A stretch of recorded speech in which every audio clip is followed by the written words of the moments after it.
What is it that gets in the way of people's dreams, hopes, and wishes in life? I think to answer that question, we have to learn first what drives people. Let's get into it. But first, I'd like to welcome you to Collective Consciousness. My name is Ray, and I'm your guide as we focus on expanding your consciousness. This show is designed for individuals on their journey to self-mastery. So let's dive on in.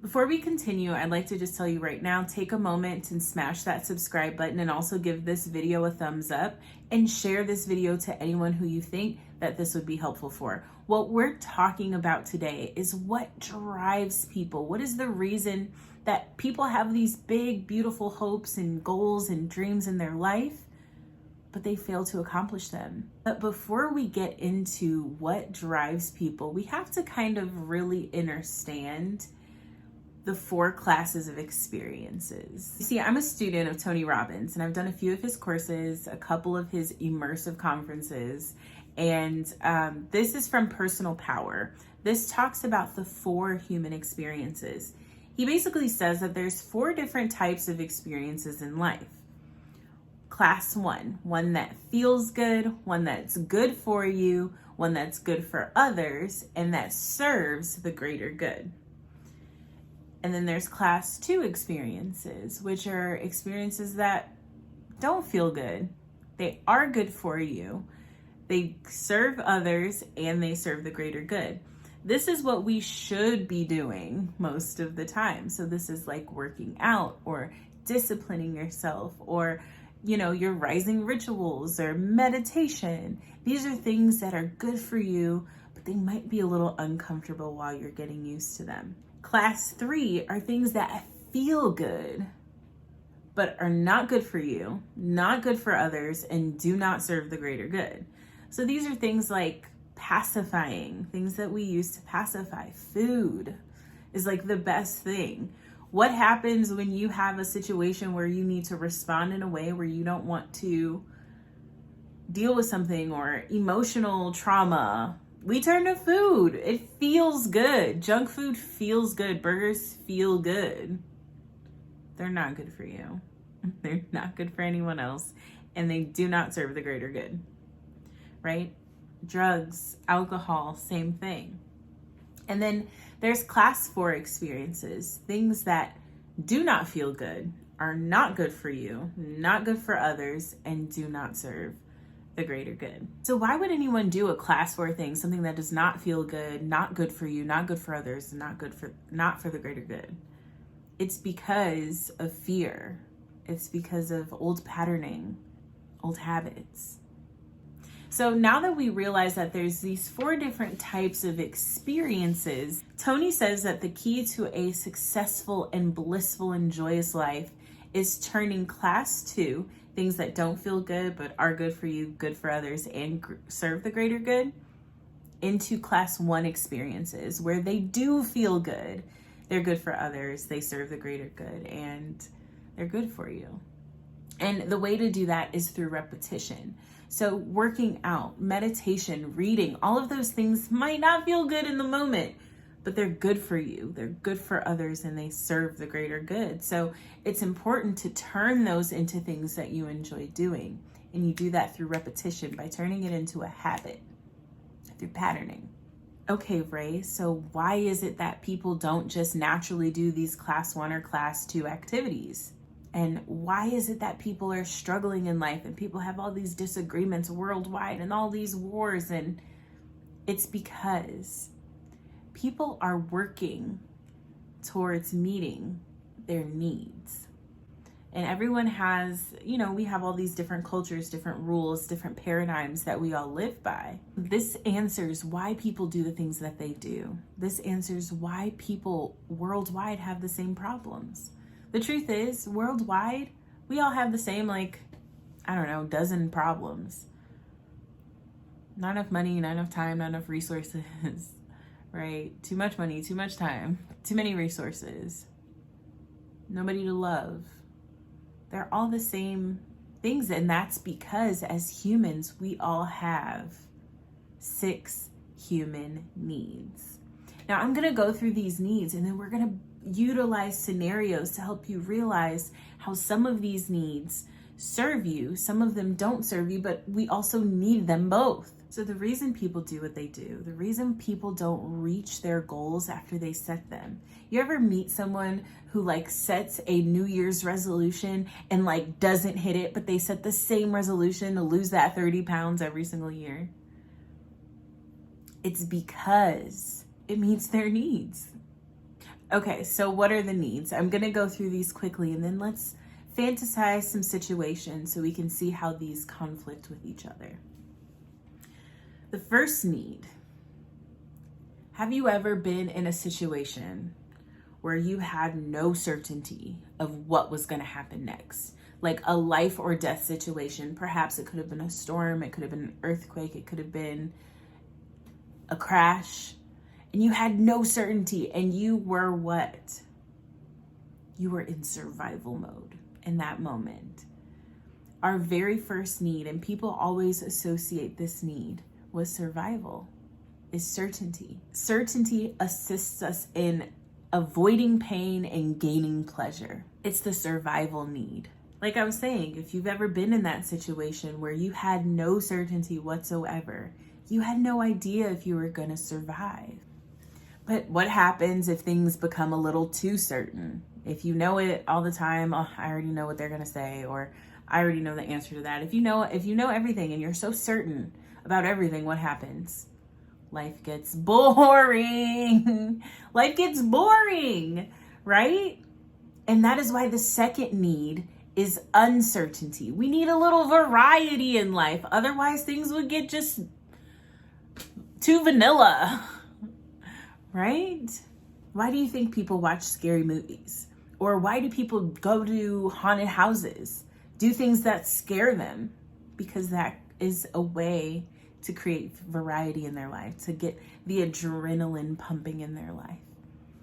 The third one is significance. And this is just basically like being needed, or to feel important, to feel unique. People do many, many things for the sake of significance. This is all run by the ego, right? Think about violence, or think about when people put other people down. That is only to gain their own sense of significance. It's a human need.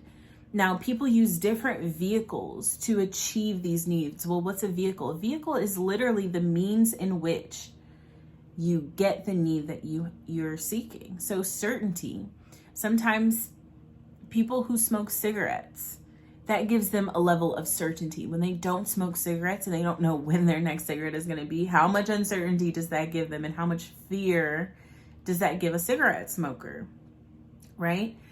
But this habit gives them a sense of certainty. It might not be a class 1 experience or class 2 experience, doesn't serve them or the greater good or others. Probably doesn't feel good. I don't know, depends on what stage they're at. But my point here is it gives them that certainty.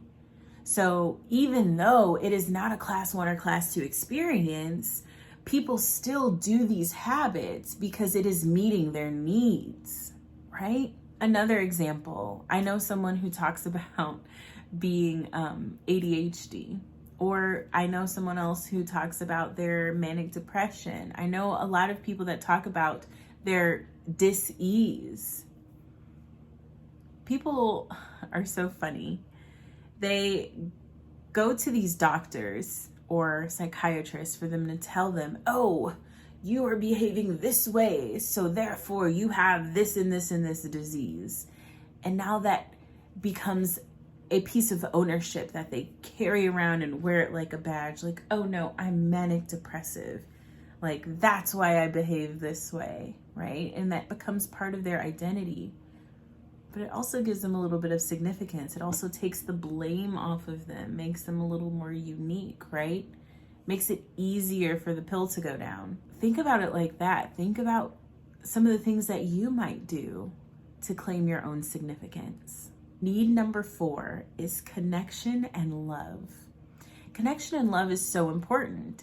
And when you think about need number 3, significance, if someone's level of significance is too big, they have too much significance, right? They're too unique. They're too one of a kind. They don't fit in with anyone. That isolates you from the group. That separates you from the others.